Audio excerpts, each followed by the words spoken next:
My name's Jennifer Weiche. I've been with AVL for 6 years now, and the last 3 or 4 in our advanced simulation technologies group, responsible for PreonLab in North America, which includes a little bit of everything. So I'm doing business development. I started in technical support, and I'm really enjoying, the interface that I have with our users and our customers, and finding new ways that we can extend this tool chain, or extend this tool into new applications to support our customers in their engineering tasks. And it's been really exciting. We find a lot of really cool work, and work that couldn't be done in an effective way before.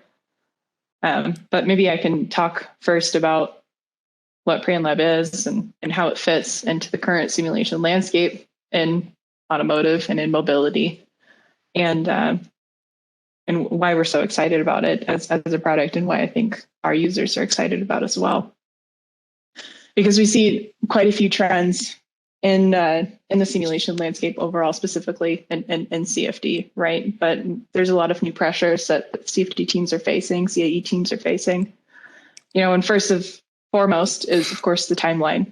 We used to spend 72 months developing a vehicle platform. Well, we can go ahead and half that. You could probably half it again in terms of how long we're really spending on vehicle development these days. So you have to get the same set of results, the same set of insight and knowledge in 25% of the time. And virtualization is a huge benefit when we're talking about how to accelerate things, because we don't have to wait on hardware. We can start testing things in real environments much sooner in the development curve, which means that we can go into that final testing and final prototyping a little bit smarter, which is all we're hoping for. So that timeline is really decreasing, which creates a lot of opportunity to virtualize a lot of these tests, but also in that much shorter timeline, our vehicles are more complex than they've ever been before. We're fitting more technology in, not to mention the diversity of powertrain and propulsion technologies that's out there. We're learning so much about what it means to go places, and not even within car ownership and being someone who's a driver. We're questioning now, do you need a driver? What does it mean to own a car?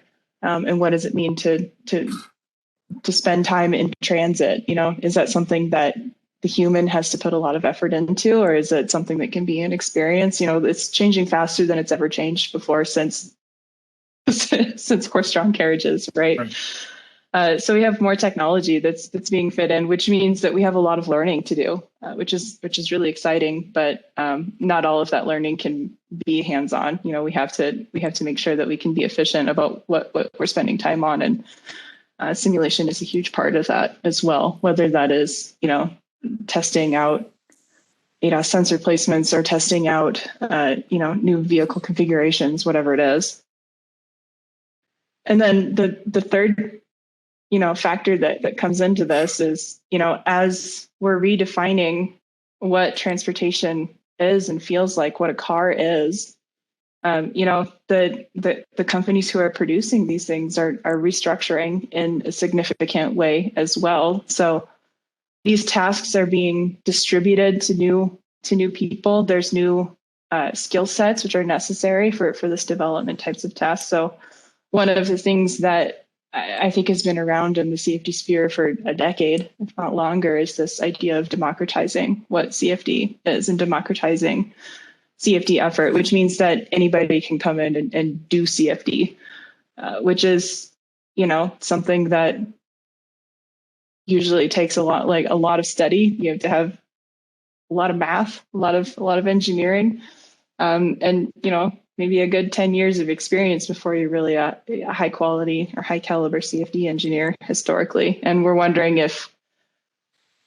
and how we can lower that barrier. And I think with PreonLab, we're proving that we can, which is really exciting to see.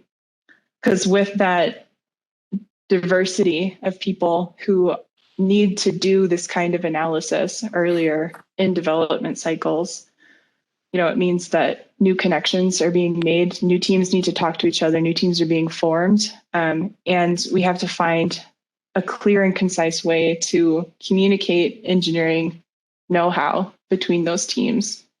And CFD results should be part of that. It should be a major tool for communication. And the question is, how can we make sure that those results are understood by anyone who can look at them?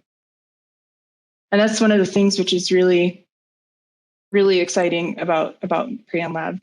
PreonLab is a SPH tool, which is smooth particle hydrodynamics, but it's a particle-based CFD tool, which we're using to look at highly complex, very large domain and highly transient cases with some kind of free surface with a fluid that's splashing around. And we're using it to look at situations which have been really difficult to do in what I'll call traditional CFD or some kind of grid-based or mesh-based CFD, where the pre-processing and computational effort to look at some of these cases, our flagship is vehicle water weighting. The effort to look at some of those cases is prohibitively large, especially when we're looking at a 1-year development cycle or something very, very short. If you have to wait 3 weeks for a turnaround for one simulation, and then you want to iterate on anything, you're already out of time.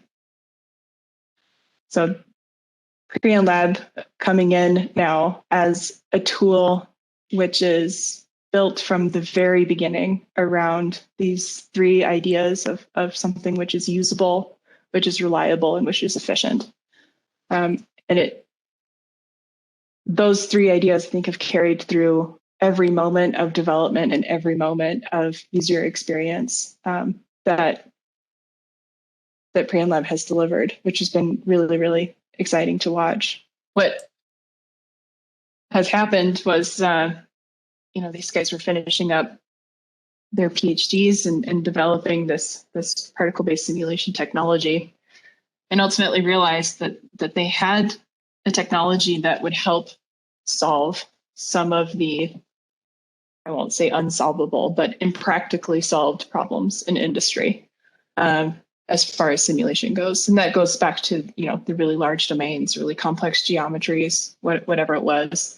This implicit incompressible SPH methodology was something that could be translated in a way to enable those new types of problems. And so they took it forward, founded a company, developed this technology.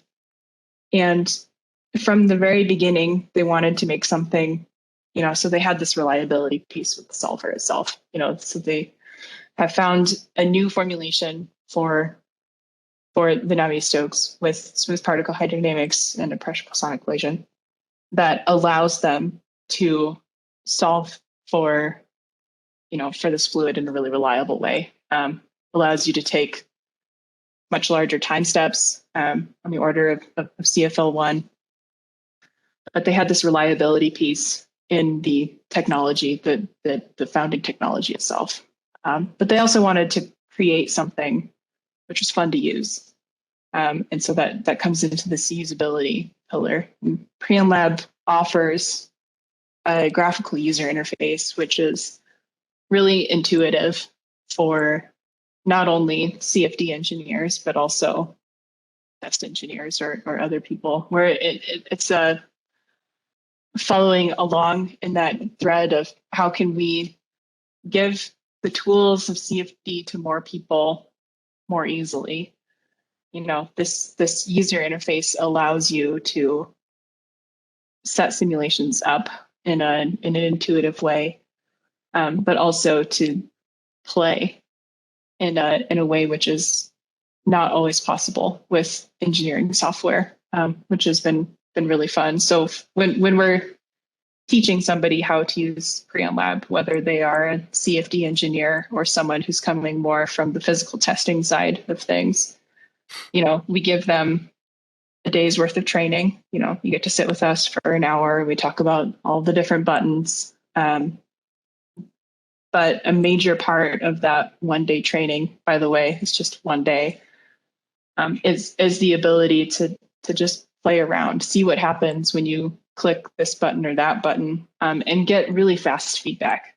And that goes to the, that third pillar, efficiency. And, the developers are coming from a computer science background that I won't even start to talk about because I do not come from a computer science background. But the way that data is managed in PreonLab is such that, we have such a high performance implementation of CFD that you can, run it on a Walmart laptop that you got for $100. You can also run it on, 100,000 core HPC environment and look at distributed compute and some of these really, really huge jobs. But that efficiency piece allows us not only to, interact with the software in a different way, but also to get super fast feedback, which is, I think, a really important piece, especially for people who are more hands-on or hands-on learners. They need to have that visual feedback as soon as possible, rather than typing some command line into an interface, sending it off into the ether, and waiting 3 days for the little blinking light to tell me that the simulation is done. You get to watch it happening, which also means if, like me, you make a lot of mistakes and you have to stop it in the middle because it wasn't doing what you wanted it to do. So having those three components, I think has shaped every development and every release of PreonLab from founding till now. And over the last few years, the pace of development has been honestly astounding.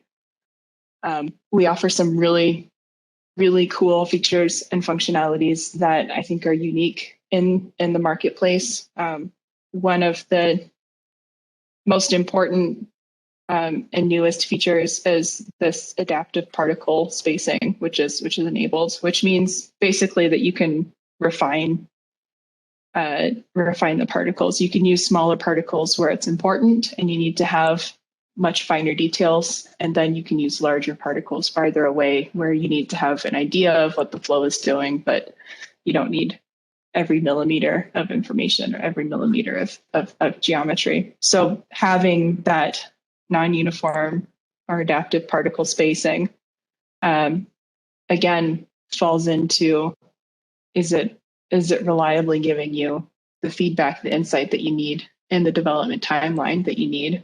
Is it giving that to you efficiently in a way that you get the results on a time scale where it's still actionable? And I think it's really, those three themes have colored every development that I've seen come from PreonLab over the last few years. Another, I think, key defining feature of this software is the ability to do really complex and beautiful renders completely natively to the software itself. And I think when this feature was first being developed, and we were first releasing it, we treated it as a nice to have. It was something that would make a few people happy. Maybe it means that, if you're an engineer and you need to provide results to your manager, these are the ones that they'll look at first and understand the most, right? Yeah. Or people who are not used to looking at simulation type results. And in the beginning, I think we treated it in that way. And what we've seen or what we've experienced from feedback is that this is one of the more powerful features of PreonLab in making sure that the work that is put into these simulations is valued and capitalized on as much as it can be, right? Because when, as an engineer, you're taking feedback on where you need this new feature to be, this new oil guide rib or whatever it is, where you need it to be or what's happening, what's the best way to do that? Do you want to take a contour map of failure rate? Do you want to take some kind of messy path lines analysis that looks like a ball of string. Like the best way to do it is to make it look real, because our brains are trained on physics. And if you can make it look real and communicate, like, look, here's where the water is going when we're driving at this speed, and we need a baffle gear to prevent it, or we need to push it over here. That's the easiest way to communicate what you need to happen in a design, and the easiest way to communicate between all sorts of people. So whether that's between engineer and designer, or between engineer and manager, or between OEM and customer, understanding, that basis of communication where we're all trained in the same way because we all have seen rain happen, I think is really valuable. And being able to do that all in one code and produce, all of these videos and images and understandings natively without having to export that is a huge benefit.